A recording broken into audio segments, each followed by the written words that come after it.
이게 아무래도 동화 원작을 했으니까 저희 좀 동화 느낌을 좀 주고 싶었던 생각이 좀 있었고요. 그래서 환상적인 장면을 좀 넣었고요. 그래서 그리고 두 번째는 뒤에 우룡이 복수를 하잖아요. 그 우룡이 복수를 하려면 그 감정이 관객들에게도 전달이 돼야 되잖아요. 근데 너무 쉽게 익숙한 장면으로 뭐 표현이 좀 그렇긴 하지만 애가 너무 쉽게 죽어버리면 쉽게 죽고 우룡의 절규를 하고 뭐 그렇게 돼버리면 뒤에 우룡이 복수하는 그런 감정들이 당위성이라고 할까요? 그런 무시무시한 일을 저지르잖아요.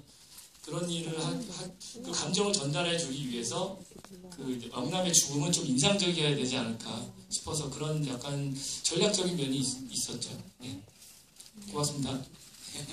자세하지 않겠다는, 가만히 앉아서 보고만 있지 않겠다. 예. 여러분 자신있다는 다시 한자로 이렇게 박수까지 칠 필요는 없었어요. 기쁘네요. 저 배졸입니다. 하지만 안타깝게도 네. 좌시라는 그 한자를 못 써요. 한자는 몰라요. 예. 모를 수 있어요? 질문하신 분 아세요? 죄송해요. 네. 감사합니다. 네, 유쾌한 우리 이준 씨였어요. 굉장히 난이도가 높은 질문인데 설명하기에 좀 시간이 걸릴 수도 있을 것 같아요. 좀 짧게 얘기해 볼게요. 한번. 예. 바람개비 같은 경우에는 우룡이가 이 마을에 쥐를 쫓기 위한 거기도 하지만 이 마을의 아이들을 위해서도 만들어준 거잖아요. 그것이 이제 나중에 복수의 어떤 암시가 되는 장면이기를 원했고, 그리고 바람개비가 그 장면에서 제가 뭐 연출을 조금 잘못한 장면이 있는데 앞에 바람개비는 돌는데 뒤에 바람개비는 돌지가 않아요. 어떤 이런 이상한 현상이 과거에 이제 무당이 이제 다시 이제 나타난다는 그런 조짐을 좀 보여주고 싶었어요. 그래서 영남이가 아빠랑 쫓겨날 때 뒤를 돌아봤을 때 멈춰있는 바람개비가 밤에 나오는 장면을 좀 기억하시는지는 모르겠는데 그렇게 좀 연결을 좀 시켰고요. 그리고 철수가 이제 사람들 다 죽고 나서 아기를 안고 나왔을 때 철수가 해가 없네라고 얘기하는 순간에 바람개비가 천천히 돌거든요. 그런 것들, 그래서 이제 그런 과거, 복수 이런 것에 좀 암시를 좀 주고 싶었고요.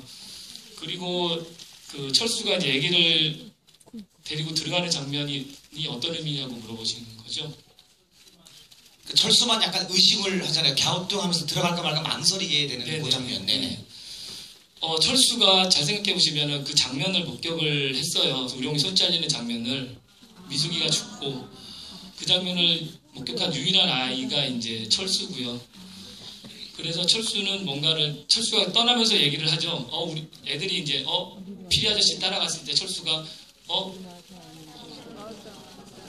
우리 마을 사람 아닌데 믿으면 안 된다고 그러잖아요. 철수는 약간 이제 그 생각이 있는 거죠. 이 상황이 어떤 상황인지 약간 좀 불안해하는데 아이들이 다 따라가면 이 마을에 남는 것도 자기 혼자밖에 없잖아요. 예. 그런 의미. 진짜 이 감동. 네, 도망치시고 갑자기 칼에 찔려서 그 빙의돼서 나오시잖아요. 예. 그래요. 그 과정이 궁금합니다. 그게 어떻게 돼서 이렇게 어떻게 돼서 갑자기 그렇게 나오셨나요? 저는 이 영화 전체가 사실은 이런 어떤 의미나 이런 것들을 물으셨을 때 저는 사실은 대답을 조금 한 발짝 떨어지고 싶었었어요. 왜냐하면 영화 전체적으로 행간을 띄워놓는 작업을 많이 했고요. 그래서 보는 각각의 관객분들마다 해석이 좀 달랐으면 좋겠다.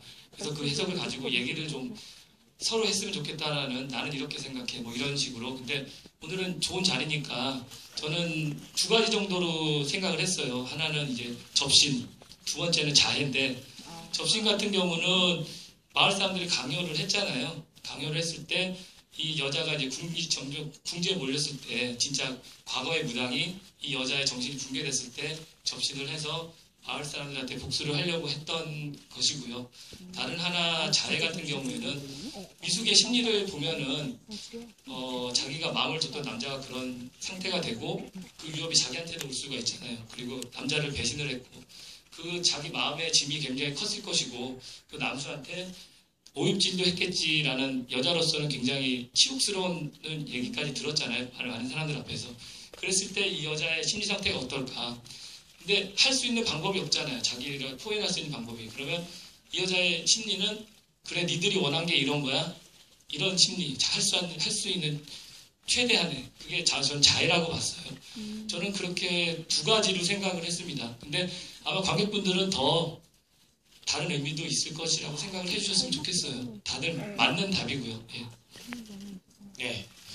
아, 그 얘기 하신 거예요, 방금? 그래도 될까요? 그 마지막에 큰 바위로 맞고 또 확인도를 딱 막잖아요. 근데 이제 열린 결말이라고 하긴 하지만 헐리우드에서도 솔직히 아이들은 건드리지 않는다. 또 부산에 가서도 공익어도 줘라 막 이러잖아요.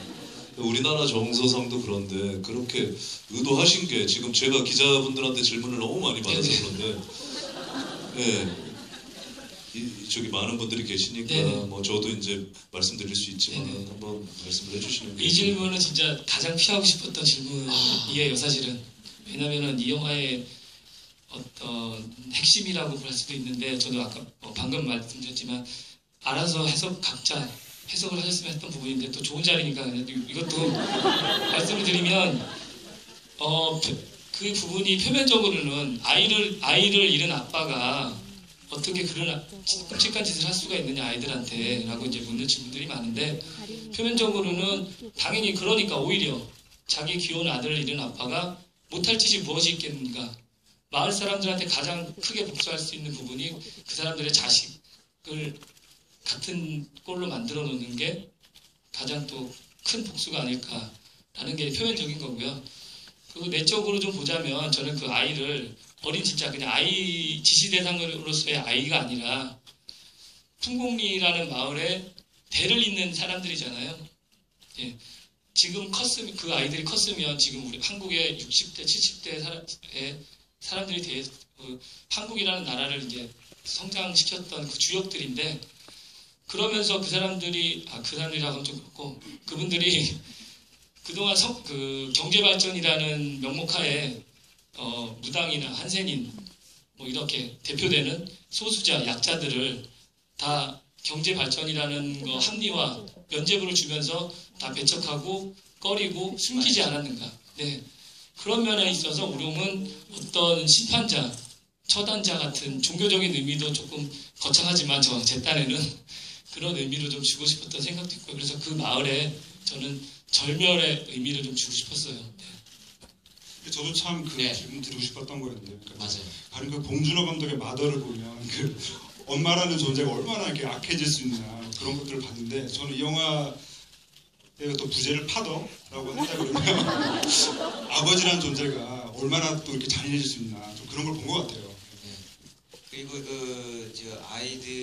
아이들만으로 볼 게 아니라 다른 그 이상의 것으로도 상상을 해볼 수가 있겠네요. 네네. 네네.